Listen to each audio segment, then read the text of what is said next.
Assalamualaikum warahmatullahi wabarakatuh. Innal hamdalillahi nahmaduhu wa nasta'inuhu wa nastaghfiruh wa na'udzu billahi min shururi anfusina wa sayyiati a'malina. Man yahdihillahu fala mudilla lahu wa man yudlil fala hadiya lahu. Asyhadu an la ilaha illallah wahdahu la syarika lahu wa asyhadu anna Muhammadan abduhu wa rasuluh. Allahumma salli wa sallim ala nabiyyina Muhammad wa ala alihi wa sahbihi wa sallama tasliman katsira. Amma ba'd. Allahumma la ilma lana illa ma 'allamtana innaka antal alimul hakim. Alimna ma yanfa'una wanfa'na bima 'allamtana wa zidna ilma.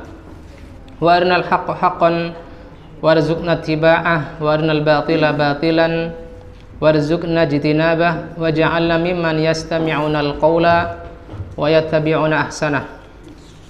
Jamaah Musholah Al-Hikmah Desa Widodaren dari Dusun Sering Pak dan sekitarnya, rahimani wa rahimakumullah.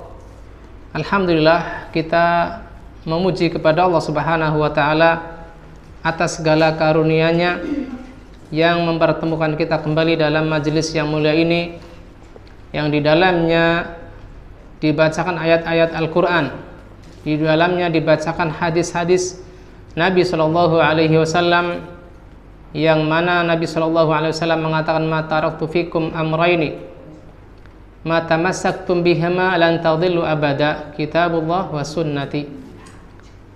Tidaklah aku tinggalkan atau tinggalkan untuk kalian dua hal, selama kalian berpegang teguh dengan keduanya, lan tadillu abada, kalian tidak akan tersesat selama-lamanya. Yang pertama adalah Al-Quran, dan yang kedua adalah sunnah Rasulullah Sallallahu Alaihi Wasallam. Dan tentunya tidak sebatas Al-Quran dan sunnah semata, tetapi kita berusaha meniti jejak pemahaman yang benar yang direkomendasikan oleh Nabi Muhammad Sallallahu Alaihi Wasallam. Tatkala beliau dalam hadis Al-Irbad bin Sariyah mengatakan,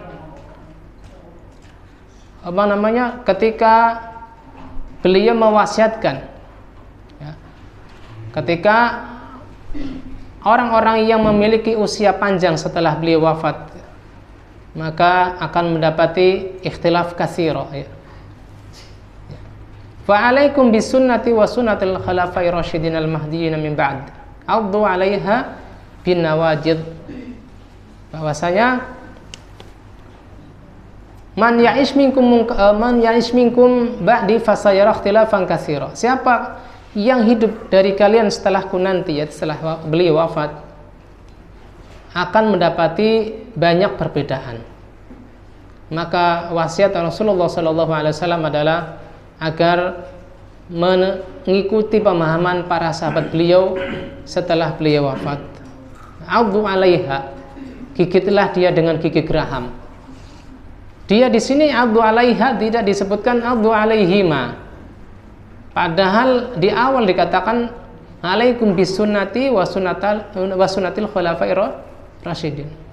Wajib bagian berpegang dengan sunnahku dan sunnah khulafa rasyidin, itu sunnah sahabat. Tetapi ketika beliau mewasiatkan agar kita menggigit sunnah, maksudnya berpegang teguh dengan sunnah, tidak meninggalkannya, tidak meremehkannya, adalah dengan kata ganti tunggal.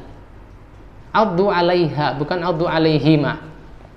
Pegang teguh keduanya, bukan, tetapi pegang teguh sunnah itu. Artinya apa? Sunnah Rasulullah SAW adalah sebagaimana yang dipahami oleh para sahabat Nabi, sehingga kita tidak semata-mata mengikuti Al-Quran dan sunnah tanpa membawa pemahaman kita kepada sahabat Nabi alaihi wassalatu wassalam, yang mana pemahaman mereka direkomendasikan oleh Rasulullah sallallahu alaihi wasallam. Salawat dan salam semoga senantiasa tercurah ke atas uswah hasanah kita Nabi Muhammad sallallahu alaihi wasallam, yang mana kata beliau, tidaklah aku diutus illa liutammima makarimal akhlaq, ya, ma bu'istu illa liutammima makarimal akhlaq. Tidaklah aku diutus melainkan untuk menyempurnakan akhlak-akhlak yang baik. Artinya apa? Orang yang belum mengenal Islam pun, belum beragama Islam pun, mereka barangkali memiliki akhlak-akhlak yang mulia, yang sesuai dengan kodrat manusia, yang sesuai dengan fitrah manusia. Maka dengan dia memeluk Islam, maka dengan dia berusaha mengikuti sunnah Rasulullah, ajaran Rasulullah, maka semakin sempurnalah akhlaknya. Yang mana di antara hal yang disempurnakan oleh Rasulullah, disetujui oleh Islam adalah apa yang terjadi pada masa Rasulullah SAW berusia 15 tahun. Di sini dikatakan oleh Syekh Wahid hafizallahu taala, walamma balagha al-khamisata asyarah kanat harbul fijar baina Quraisyin wa Hawazin. Tatkala beliau berusia 15 tahun, terjadi perang Fijar antara Quraisy dan Hawazin. Terjadinya perang Fijar, yang mana musababnya adalah Quraisy ini adalah di pihak Kinanah. Quraisy ini adalah di pihak Bani Kinanah yang melawan Bani Hawazin. Dan untungnya, apa yang diuntungkan dari perang ini adalah Rasulullah SAW tidak terlibat dalam peperangan tersebut. Wala yamti khabarun musnadun sahihun bi ishtirakin Nabi sallallahu alaihi wasallam fi hadhil harb illa ma dzakarahu Ibnu Hisham fi siratihi biduni isnad anna Nabi sallallahu alaihi wasallam qala kuntu unabbilu ala a'mami. Tidak ada hadis yang bersambung lagi sahih tentang bergabungnya Nabi Shallallahu Alaihi Wasallam dengan perang Fijar ini, selain apa yang disebutkan oleh Ibnu Hisham dalam sirah beliau yang tanpa sanad. Artinya apa? Dari mulut ke mulut tanpa bisa dipegang ini dari siapa tidak disebutkan.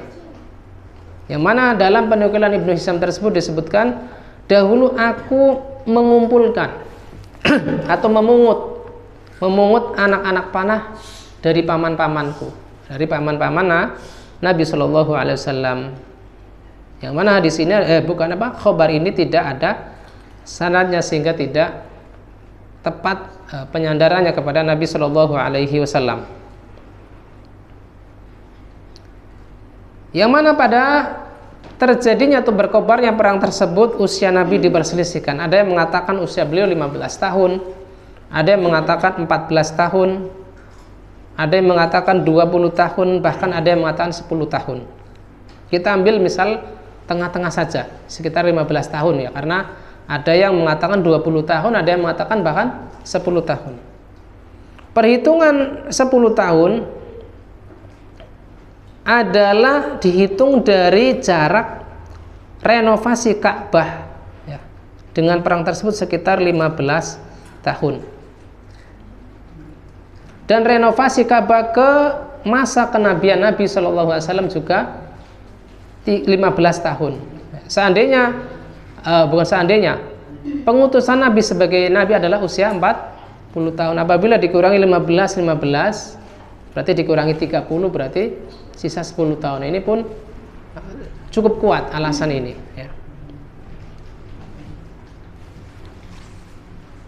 Kemudian apa sebab peperangan? Mengapa terjadi peperangan Fijar? Ibnu Hisham mengatakan bahwa yang menjadi sebab perang Fijar, yang menjadi penyebab menyalanya atau berkobarnya perang Fijar adalah bahwa Urwah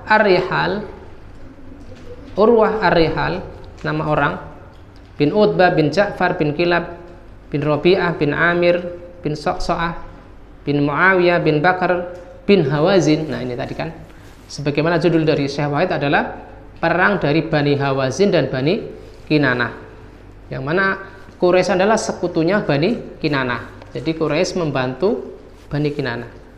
Nah ini Urwah Ar-Rihal memberikan jaminan perlindungan kepada unta-unta milik Nu'man bin Mundir. memberikan jaminan perlindungan milik unta-unta Nu'man bin Mundir, yang mana unta-unta tersebut membawa gandum dan minyak wangi. Nah, ada salah satu musuh dari Urwah Ar-Rihal ini mencari gara-gara, yaitu namanya Al-Barad bin Qais. Dia dari Bani Dhamrah yang kabilahnya berujung kepada Bani Kinanah. Dia mengatakan, atujiruha ala Kinanah, apakah engkau melindungi Nu'man bin Mundir ini adalah dari serangan Bani Kinanah? Maka kata Urwah Ar-Rihal, na'am wa 'alal khalqi kullih, bahkan bukan hanya melindungi Nu'man bin Mundir ini dari serangan Bani Kinanah, bahkan dari seluruh makhluk, ya, dari seluruh serangan siapapun, apakah dari Ethiopia dan seterusnya. Maka Urwah ini keluar, Al-Barad pun ikut keluar menguntit Urwah Ar-Rihal ini, mencari lengahnya. Sampai di daerah Taiman, Dhutilal. Daerah Taiman, Dhutilal di daerah Aliyah. Aliyah ini daerah mana? Ada yang tahu? Syam kalau tidak salah. Daerah Syam. Maka Urwah ini sedang lengah, maka fawasaba alaihil baradu faqatalahu fi syahril haram. Maka Urwah Ar-Rihal ini ditikam dan dibunuh oleh siapa tadi? Al-Barad bin Qais. Al-Barad bin Qais dari Bani Kinanah. Yang mana momen pembunuhan tersebut terjadi pada bulan haram. Bulan haram ada berapa bapak-bapak? Ada 4. Napa malih? Setunggal Muharram. Diurut sebelum Muharram ada Dzulqa'dah. Napa malih? Dzulhijjah. Kemudian Muharram. Setunggal malih? Rajab. Rajab misah, ya. Berarti Dzulqa'dah, Dzulhijjah, Muharram urutan berturut-turut 3 bulan dari bulan-bulan haram, lalu loncat ke bulan Rajab. Yang Rajab ini setelah bulan apa? Jumadil akhir, ya, menjelang Sa'ban. Kemudian apa yang menjadi pemicu terjadinya perang? Ya, di sini dengan pembunuhan Al-Barad, ya, kepada Urwah Ar-Rihal ini sebagai pemicu berkobarnya api di antara 2 kelompok, ya. Yang mana ketika datang seorang yang datang kepada Quraisy, memberitahukan kepada Quraisy, ya, yang menjadi sekutu Bani Kinanah, bahwasanya Barad telah membunuh Urwah, dan ini terjadinya pada bulan haram di Uqad, ya. Uqad itu daerah di salah satu daerah Aliyah, namanya daerah Uqad. Maka orang-orang Quraisy ini pun pergi untuk memberikan bantuan kepada sinten? Kepada Al-Barad ini. Dan Hawazin yang menjadi kabilahnya Urwah Ar-Rihal belum menyadari akan datangnya bala bantuan kepada Al-Barad ini, ya. Karena tahu kalau Al-Barad ini sudah membunuh, biasanya akan diserang balik oleh kabilahnya Hawazin. Maka ketika ada kabar sampai kepada Bani Hawazin, maka mereka pun menyusul orang-orang Quraisy. Lalu mereka pun bisa menyusul orang-orang Quraisy sebelum masuk ke daerah haram. Maka mereka pun berperang sampai datang malam hari. Dilanjut lagi sampai masuk daerah haram, daerah dekat Mekah. Famsakat anhum Hawazin. Hawazin pun berhenti melakukan penyerangan. Sumal taqo ba'da hadzal yaum ayyaman, lalu dilanjut lagi dalam beberapa hari. Wal qaumu mutasanidun ala kulli qabil min Quraisyin wa Kinanah ra'isun minhum. Padahal antara Bani Kinanah dan Bani Hawazin, ya, sebenarnya di dikepalai oleh seseorang yang dituakan di antara mereka masing-masing. Ya. Ada yang mengatakan bahwa nama ketua kelompok antara Bani Kinanah dan Hawazin adalah Harb bin Umayyah. Harb bin Umayyah bin Abdus Syams. Artinya sebenarnya adanya Harb bin Umayyah ini bisa menjadi juru damai antara Hawazin dan sinten? Quraisy atau Bani Kinanah. Tetapi ternyata Harb bin Umayyah ini tidak bisa menjadi penengah. Dia membiarkan perang terjadi antara dua kabilah tersebut. Terkadang dimenangkan oleh Qais atas Kinanah, yaitu dari Bani Hawazin, terkadang sebaliknya. Yang mana dalam riwayat tersebut di awal pagi dimenangkan oleh Hawazin, ketika pertengahan siang kembali terjadi sebaliknya, yaitu Kinanah menang melawan Hawazin. Kana dhafar li Kinanah ala Qais. Jadi bolak-balik ya, terjadinya kemenangan antara dua pihak tersebut. Lalu disebutkan di sini ada perjanjian antara dua kelompok tersebut sebagaimana disebutkan oleh Suhaili. Disebutkan oleh Imam Suhaili, kata beliau, wa kana akhirul fijar anna Hawazin wa Kinanah tawa'adu lil 'amil qabil. Ya, antara Hawazin dan Kinanah melakukan perjanjian di tahun depannya di Uqad. Dan pada saat itu datang kepada mereka Harb bin Umayyah. Dan Harb bin Umayyah ini ternyata memiliki anak angkat, ya, anak asuhan namanya Utbah bin Rabi'ah. Utbah bin Rabi'ah seorang anak yatim yang diasuh oleh Harb bin Umayyah. Yang mana karena usianya masih kecil, Harb bin Umayyah ini menghalangi Utbah bin Rabi'ah untuk ikut serta dalam peperangan atau pertemuan antara dua kelompok besar tersebut, agar tidak terjadi apa-apa pada seorang sinten namanya Utbah bin Rabi'ah, karena kasihan sehingga dia tidak diajak. Ternyata di luar dugaan, fa kharaja Utbah bi ghairi idnihi. Ternyata Utbah bin Rabi'ah keluar tanpa seizin Harb bin Umayyah. Dan dua kabilah tersebut tidak menyadari akan kedatangan Utbah bin Rabi'ah ini sampai ketika dia sudah naik di atas tunggangannya, yaitu di atas unta di antara dua shaf, sambil menyeru, ya ma'syaral Mudhar, wahai sekalian Bani Mudhar, alamun tataqatalun, ya, untuk apa kalian berperang? Faqalat lahu Hawazin ma tad'u ilaih, apa yang menjadi sebab kamu bilang begitu, kata dari kelompok Hawazin. Maka kata Utbah bin Rabi'ah, as-sulhu ala an nadfa' lakum diyatan qatalakum wa na'fu an dima'ina.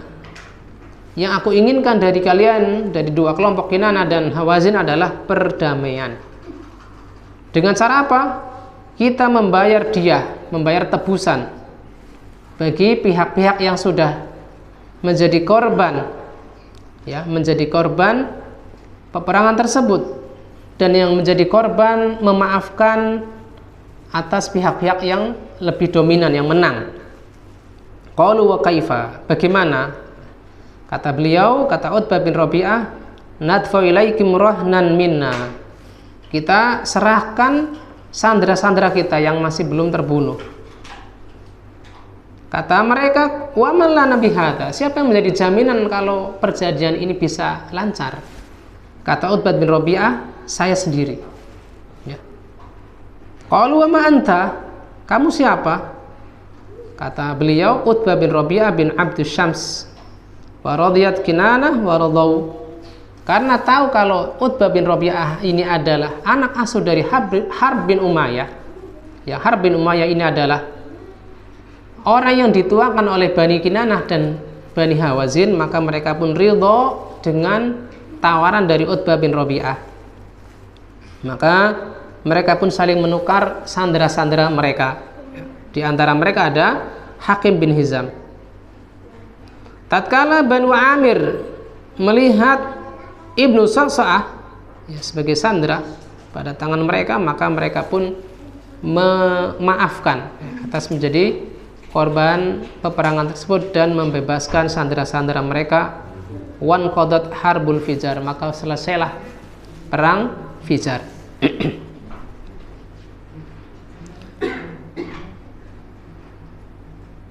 Maka dikatakan wa kana yuqalu lam yasud min Quraisyin mumliq illa Utbah wa Abu Talib ibnu Abdul Muttalib.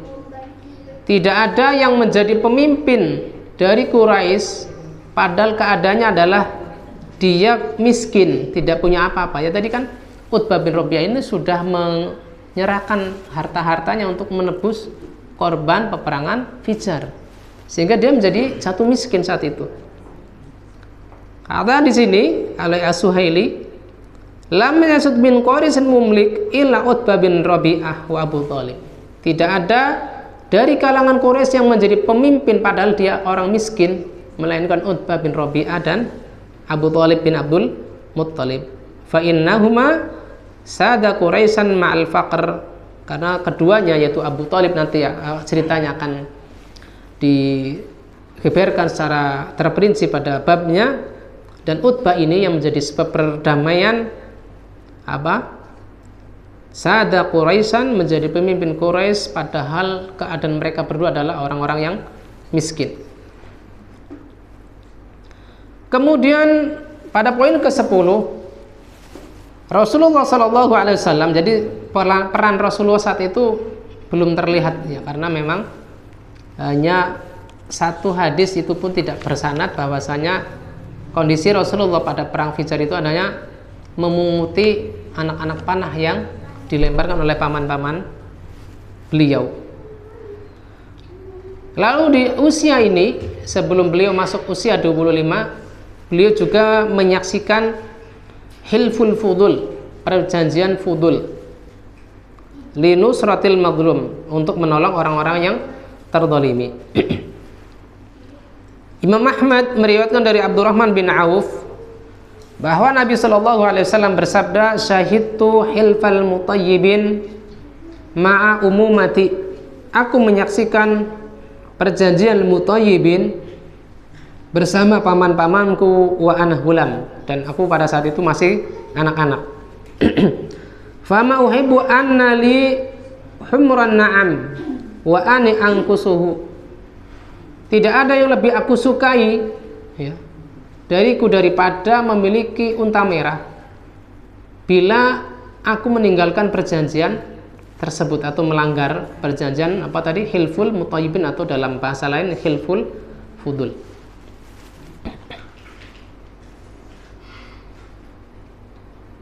Yang mana diikatnya perjanjian fudul ini adalah berasal dari kabilah-kabilah yang sama yang terjadi dalam perang Fijar tadi ya. Sehingga Nabi mengatakan hilful mutayyibin. Tetapi di sini wala yasu anna Nabi sallallahu alaihi wasallam ishtaraka fil hilfain ya. Tidak benar kalau Nabi sallallahu alaihi wasallam bergabung di dalam dua perjanjian ya. Karena hilful mutayyibin ini disebutkan beberkali-kali oleh orang-orang Quraisy. Hanya saja Nabi Shallallahu Alaihi Wasallam menyebut hilful fudul ini dengan nama hilful mutayyibin karena tidak ada riwayat yang sahih bahwasanya Nabi Shallallahu Alaihi Wasallam bergabung atau menyaksikan orang-orang musyrik bergabung dengan mereka selain satu perjanjian, yaitu syahidtu khilfan li Quraisyin illa hilfal mutayyibin. Tidaklah aku menyaksikan atau bergabung dalam suatu perjanjian bersama Quraisy melainkan perjanjian mutayyibin. Ibnu Katsir mengatakan, sebagian ahli sirah atau sebagian ahli sejarah mengatakan atau menyangka bahwasanya Nabi Shallallahu Alaihi Wasallam tidak bergabung dalam hilful fudul atau perjanjian fudul. Maka aku katakan, kata Ibnu Katsir, ini tidak diragukan lagi. Hadza la syakka fihi wa dzalika anna Quraisyan tuhalifu ba'da mauti Qusay. Yang mana Quraisy ini melakukan perjanjian setelah meninggalnya Qusay. Mereka berselisih karena Qusay memberikan hak istimewa kepada Abduddar, salah satu anak beliau. Dalam hal apa? Dalam hal memiliki hak istimewa untuk memberikan minum jamaah haji, sikoyah. Kemudian memberikan hak makan. Masya Allah, ini dalam hal apa namanya? Memberikan pelayanan jamaah haji, mereka sampai berselisih karena saking berebut ingin mendapatkan keutamaan tersebut. Bagaimana dengan kita? Masih jauh ya. Mereka walaupun belum diutusnya Nabi SAW pada usia 40 tahun, tetapi sebagian akhlak mereka adalah akhlak yang patut dicontoh dalam hal berebut untuk perbaikan ya. Ada suatu kisah seorang syekh yang akan dijamu oleh sekitar 36 jamaahnya ketika memberikan daurah di suatu tempat, kalau tidak salah di Afrika. Lalu kata syekh tersebut, memangnya kalian mau menjamu saya dengan berapa dolar? Kata masing-masing itu $1.000, masing-masing dari jamaah tersebut $1.000. Maka kata syekh, ya udah kumpulkan saja, sehingga terkumpullah $36.000 dan beliau sumbang ke orang-orang anak-anak yatim dan orang-orang yang membutuhkan, fuqara wal masakin. Sehingga dikatakan syekh tersebut makan malam dengan nilai $36.000 ya, Masya Allah. Ini artinya apa? Orang-orang di sebagian daerah lain dalam hal kebaikan ini berlomba-lomba ya. Tentunya mana qasad min malin sedekah, bahwasanya sedekah itu tidak mengurangi apa namanya harta kita, sehingga mereka pun justru berlomba-lomba. Sehingga hal ini patut kita tiru ya, patut kita contoh. Qusay ini memberikan hak istimewa kepada Abduddar dalam memberi hak minum, kemudian hak makan bagi jamaah haji. Waliwa berhak untuk memegang bendera ketika perang. Wan nadwa ya. Kemudian memberikan hak khusus untuk Abduddar untuk sebagai ruang rapat. Wal hijabah, memberikan penjagaan kepada Ka'bah ya. Maka apa namanya? Banu Abduddar ya, memberikan berjanji, saling berjanji karena diselisih oleh Bani Hashim dan Abdi Manaf ya, Bani Abi Manaf, sehingga terjadilah perjanjian apa namanya? Bani Hilful Fudul ini. Wa tahalafu ala nusrati li hizbihim. Yang mana pada saat itu mereka dalam masa jahiliyah sebelum terjadinya sengketa tadi apa namanya? Zubaidi, nanti akan diceritakan. Pada masa jahiliyah mereka ketika melakukan perjanjian adalah dengan membawa nampan besar ataupun baskom besar yang berisi minyak wangi ya. Fa akhdara ashabu Bani Abdi Manaf jafnatan fiha tibun. Jadi Bani Abi Manaf membawakan apa namanya? Wadah besar yang berisi minyak wangi, lalu tangan-tangan mereka dicelupkan ke tangan apa namanya minyak wangi tersebut. Wa tahalafu falamma qamu masau adiyahum bi arkanil bait. Lalu ketika mereka sudah celupkan tangan-tangan mereka ke baskom yang berisi minyak wangi tersebut, mereka usapkan minyak wangi tersebut ke sisi-sisi Ka'bah ya. Fasamu al-mutayyibin, maka dikatakan sebagai orang-orang yang memakai atau menggunakan minyak wangi. Ini terjadi pada zaman dahulu. Adapun sebab yang secara khusus yang Nabi SAW sebutkan tadi di hadis apa? Fama uhibbu anna li humran na'am wa anni anqusu. Saya tidak lebih suka memiliki unta merah bila diminta untuk meninggalkan hilful mutayyibin adalah karena sebab ada seorang atau beberapa orang laki-laki ya, ada seorang laki dari Bani Zubaidi datang ke Mekah. Ini sebagaimana dikatakan oleh Ibnu Katsir di Al-Bidayah wa Nihayah. Datang ke Mekah dalam membawa barang-barang dagangan. Maka Al-As bin Wa'il membelinya dari laki-laki dari Bani Zubaidi tersebut.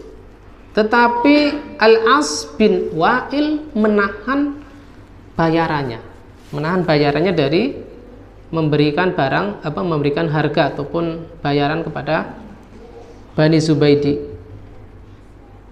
Maka Bani Zubaidi meminta bantuan kepada sekutu-sekutunya dari kalangan Quraisy, sekutu lama. Di antaranya Abdud Dar, Makhzum, Bani Jum'ah, Bani Sahm, Adi bin Ka'ab. Tetapi ternyata karena yang membeli barang tersebut adalah Al-As bin Wa'il, salah satu orang Quraisy, mereka ketika diminta bantuan enggan, ya. Fa'abau an yu'inu 'ala Al-As bin Wa'il. Bahkan menggertak lelaki dari Bani Zubaidi tersebut, ya. Maka ketika hal ini merugikan dari Bani Zubaidi, dia pun naik ke Bukit Abi Kubais. Dia naik ke Bukit Abi Kubais ketika matahari terbit, ya, hingga tuluy syamsi. Dan orang-orang Quraisy sedang duduk-duduk di sekitar Ka'bah. Maka dia menyeru dengan suara tingginya, "Ya ala Fir limadlumin bid'atuhu." Wahai keluarga Fir, yang mana barang dagangnya terdolimi. Bibatni makatana iddari wan nafr. Di lembah Mekah, sedangkan dia jauh dari rumah dan kerabatnya. Wa min as'as lam yuqda umratuhu. Dia dalam keadaan ihram, ya, dalam keadaan ihram dan rambutnya kusut masai karena dia dalam perjalanan menuju Mekah. Dan umrahnya pun belum sempat ditunaikan. Ya lirrijali wa bainal hijri wal hajar. Wahai para laki-laki yang pada duduk-duduk di sekitar Hijr Ismail dan Hajar Aswad. Innal harama liman tasyammat karamatuhu. Maka kemuliaan Ka'bah adalah bagi orang yang menjunjung kemuliaan, menjaga kejujuran, menjunjung keadilan, ya. Wala harama li saubil fajiril ghudari. Tetapi tidak ada kehormatan bagi orang yang memakai baju kedustaan dan penipuan. Itu bagi tadi siapa tadi namanya? Al-As bin Wa'il, yang didukung oleh Abdud Dar, Makhzum, Jam'an, Sahman dan seterusnya. Maka Az-Zubair bin Abdul Muttalib melihat hal ini, melihat fenomena ini, dan dia mengatakan malihada matruk, maka ini tidak boleh dibiarkan. Maka dia mengumpulkan Hashim, ya, kakeknya Rasulullah SAW, orang-orangnya jadi cucunya Hashim. Kemudian Zuhrah, Taim bin Murrah di rumah Abdullah bin Jud'an. Lalu mereka bersepakat untuk membuat makanan kepada seseorang dari Bani Zubaidi tersebut dan saling mengangkat sumpah untuk memberikan pemuliaan kepada tamu-tamu Allah. Fatahalafu fi Dzulqa'dah. Mereka membuat perjanjian, namanya apa tadi? Hifdzul Fudul, di bulan Dzulqa'dah, bulan kita ini yang kita sedang lalui ini, fi syahril haram. Fata'aqadu wa ta'ahadu liyakunanna yadan wahidatan ma'al madlum ma'al dhalim. Mereka bersumpah untuk menjadi tangan yang satu, yaitu bersatu padu untuk membela orang-orang yang terzalimi dari orang-orang yang zalim. Maka hatta yu'addi ilaihi haqquhum ma balal bahrun sufah, akan menunaikan hak orang-orang yang terzalimi selama ada laut Sufah dan gunung Sabir dan gua Hira selama tetap berada di tempatnya. Wa ala ta'assi fil ma'ash, agar saling berbagi dalam kehidupan. Kemudian mereka pun merebut barang dagangan yang dirampas dari seseorang dari Zubaidi kepada Al-As bin Wa'il untuk dikembalikan kepada orang tersebut, yang mana Rasulullah SAW bergabung dalam Hilful Fudul ini, ya.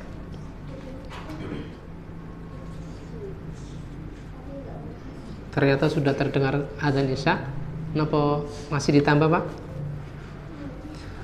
Di sini juga Az-Zubair bin Abdul Muttalib, ya, membuat syair, halaftu li naq'idan hilfan alaihim, ya, aku bersumpah untuk mengikat, ya, atas mereka. Wa in kunna jami'an ahla dari, walaupun kita adalah semuanya penduduk Mekah ya. Nusammihil fudul idza aqadna, kita katakan itu adalah perjanjian orang-orang yang utama apabila kita berikrar. Yu'azzu bil gharibu lidil jiwari, akan memuliakan orang-orang asing, akan memuliakan orang-orang asing menjadi tamu Ka'bah, yang menjadi tetangga Ka'bah al-Musyarrafah. Wa ya'lamu man hawalil baiti anna ubahu dhaim namna'u kulla 'ari, sehingga orang-orang yang menjadi tetangga Ka'bah, artinya orang yang dari Yaman, dari Syam untuk beribadah di sisi Baitullah, tahu kalau Az-Zubair bin Abdul Muthalib dan keluarganya adalah orang-orang yang menjaga, yang menolak penindasan kepada orang-orang yang lemah dan melindungi dari setiap aib ya. Kemudian kata Ibnu Katsir, fasamat Quraisyun dalikal hilfal fudul, Quraisy menamakan perjanjian tersebut dengan hilful fudul, wa qalu laqad dakhala haula'i fi fadlin minal amr, karena mereka masuk ke dalam keutamaan dari suatu urusan. Ada yang mengatakan bahwasanya yang menjadi penggagas atas perjanjian ini ada 3 nama dari kalangan Quraisy yang namanya mereka ada fadlnya semua. Ini tetapi riwayat ini tidak kuat, karena yang kuat ada tadi yang disebutkan adalah sebagai Az-Zubair bin Abdul Muthalib. Nama mereka adalah Al-Fadl bin Fadlah. Fadl bin Fadlah. Kemudian yang kedua Al-Fadl bin Wada'ah, dan yang ketiga adalah Al-Fadl bin Al-Harith. Dan ada yang mengatakan selain itu, artinya kaitannya dengan hilful fudul ya, perjanjian al-fudul, sebab utamanya adalah ada orang yang berasal dari Zubaidi ya, kalangan luar ya Mekah, yang terdolim oleh orang Quraisy sendiri, dan alhamdulillah dari keluarga Rasulullah SAW, Az-Zubair bin Abdul Muthalib ya, salah satu paman Nabi SAW, memberikan pertolongan ya kepada orang tersebut dengan melakukan sumpah yang diangkat kepada keluarga Bani Hashim dan teman-temannya untuk memberikan pertolongan kepada orang-orang yang lemah ya. Wallahu ta'ala alam. Sampai di sini yang bisa kita sampaikan. Barangkali ada yang mau didiskusikan sebelum kita tutup majelis kita, maka saya persilakan. Wassallallahu ala nabiyina Muhammadin wa ala alihi wasallam. Apa tadi? Perang Fijar ataupun Harbu Fijar dan Hilful Fudul ini ada sekitar 4 pelajaran. Yang pertama, bahwa penolakan terhadap kezaliman adalah fitrah luhur manusia. Penolakan terhadap kezaliman adalah fitrah luhur manusia, bahkan sebelum datangnya Islam. Yang mana tadi Urwah Ar-Rihal memberikan perlindungan kepada sinten? An-Nu'man bin Mundhir dari gangguannya siapa sih kan? Al-Barad bin Qais dari Bani Kinanah.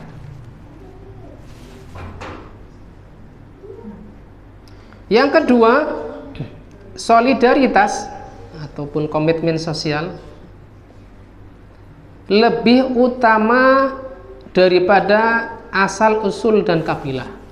Artinya walaupun yang pihak terdolim ini adalah bukan dari kelompok kita, misalkan ada keributan, maaf ya ini saya berikan contoh, keributan antar misalkan Widodaren Karangasem, misalnya pemudanya ribut, ternyata yang menjadi sebab keributan adalah pemuda kita di Widodaren, maka bukan karena sebab kita adalah orang-orang sepuh dari Widodaren lalu kita belain pemuda-pemuda Widodaren, boten, tetapi kita berusaha menengahi agar pihak sana memaafkan.